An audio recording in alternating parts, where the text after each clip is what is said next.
Hi everyone, and welcome to the Level 2 First Award in Sport presentation. I'm Mr. Holiday, the curriculum leader for PE at the Academy, and I'm going to talk you through a potential course you could study in Key Stage 4. So, firstly, thanks for showing interest in this. I have and other teachers have spoken quite a lot here, and there does seem to be a good interest in the course, which is great. We believe we offer a very exciting course with a fantastic range of assessment and variety of sport and fitness experiences for the students. I think it's a really enjoyable course, and a lot of it is related to kind of real life situations and things the students might be interested in or looking to get interested in. We do communicate regular with outside agencies and clubs to help us deliver some of the course. The sports national governing bodies such as the FA, the RFL, Badminton England. We also have worked with local trampoline coaches when some of the students have used that for some of the assessments. Teachers in the department who deliver BTEC, it's actually all of us, so myself, Mr. Wilkinson, Mrs. Marshall, Miss Tweddle, and Miss Walker-Taylor, and we've all got a huge range of experience in delivering the course. We've delivered BTECs at the Academy in their various guises for 12 to 14 years, so we are quite experienced in that, and we do get good results from our students. So this course is a BTEC, so it is slightly different from the GCSE. I'm going to explain how it differs as we go through the presentation, but the important thing to bear in mind here is that it is equivalent to a GCSE, so it's not worth any more and it's not worth any less. Okay, so it's a 2-year course that is worth the equivalent of a GCSE. And by the end of the course, this is a little bit different. You will achieve a level 1 pass, a pass merit distinction, or actually a distinction star. So you'll get those words as opposed to the numbers, but I'm going to show you what the conversion is later on in this presentation. Okay, right. Another difference is it's predominantly coursework based, but it does have one externally assessed unit. Okay, and that is a computer based exam. So each of the 4 units, which I'll discuss in more detail, are worth 25% each. So the 4 units cover practical performance in sport, fitness for sport and exercise, personal training, and also sports leadership. So their official titles are as follows.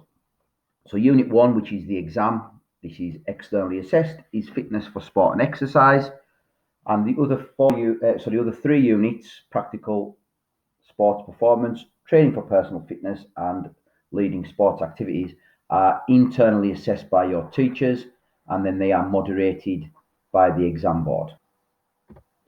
So in a little bit more detail, so Unit 1 is fitness for sport and exercise. Like previously mentioned, it's externally assessed and it's on the following topics. So it's components of fitness, training methods, principles of training actually as well, and fitness testing. So we learn all about those different aspects of fitness, and then we're assessed on it by an exam. The exam has got multiple choice questions, short answer questions, and also longer questions that stretch from 6 to 9 marks. And we prepare the students adequately for that. And it's an on-demand exam, so that means we can choose when to sit the exam. And students also get a second attempt, a resit, if the first exam doesn't go according to plan. The internally assessed units, these are coursework based, they all actually have 3 assignments. So the first one is based around 2 sports, and this is a really important message I want you to take away from this presentation. You must be in the situation where you can or do compete competitively in 2 sports, either for school or in a club outside of school. And this is because you need some video evidence for one of the assignments of you performing the skills of the sport in isolation, in a conditioned environment, but also in a competitive environment. Okay, so if that is an issue for yourself or you want some more guidance on that, can you please get in touch with your PE teacher, either in person when we're back in school, or via email or phone in school or something to clarify that. But it's an important part, because if you can't do it in a competitive situation, the whole course for you is limited to the maximum of a merit. A pass actually. you need to do a competitive environment in order to gain the merit for that particular assignment. Okay, and then the last two, they form a similar process. You plan something, you do something, you deliver it, and then you review it. So for Unit 3, Fitness for Personal Training, you plan a 6-week training program for yourself. You do that program and you review it, see how it went, what were your strengths, what were your areas for improvement. And then Unit 6 is the same, apart from you deliver a training session. So you might plan a session for a group of Year 7s, you deliver that session, and then you review it, say what your strengths were, what you would do different next time. But you can also deliver that to the rest of the group, or we have had students in the past who have delivered it to clubs they play for outside of school. As you can see, there's quite a practical element to it in terms of delivery and doing the sessions. However, it's important to note that a lot of the course, particularly Unit 2, despite one section being practically based, there's a lot of it where it is based at a computer doing coursework.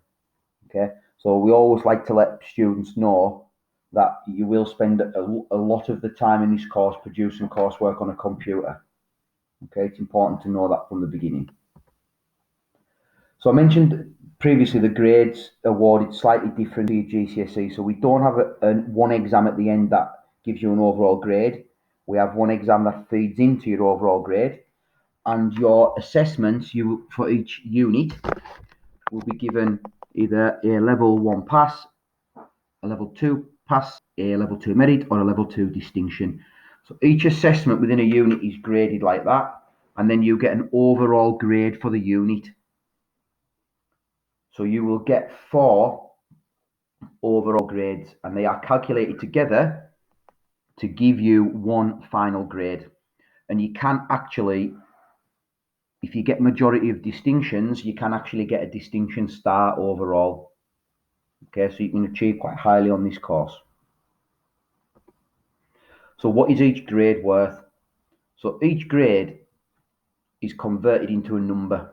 So you obviously on your GCSE, you get a number 1 to 9. So for the BTEC, if you gain a distinction star, it's worth 8.5. A distinction is worth 7, merit 5.5, and a pass is worth 4. Okay, so you might be asking, right, the course sounds good, but why should I do it in terms of my progression and my future education or employment? So there's a variety of different things the course can be used for. So firstly, and predominantly really, it's used as a first step towards a career in sport, if that's what you're interested in. So list there is some examples of where we've had past students who have came to the academy, who have studied BTEC at level 2 and level 3, and have gone on to do the jobs listed. Plus we can add to that, there's currently 3 or 4 ex-students who have just qualified as PE teachers as well. So there is a good progression for us, and the way we do it in the academy is after you complete your level 2 qualification in the year 11, we have a level 3 course at sixth form as well, which will help you gain access to university to study sport if that's what you wish to do.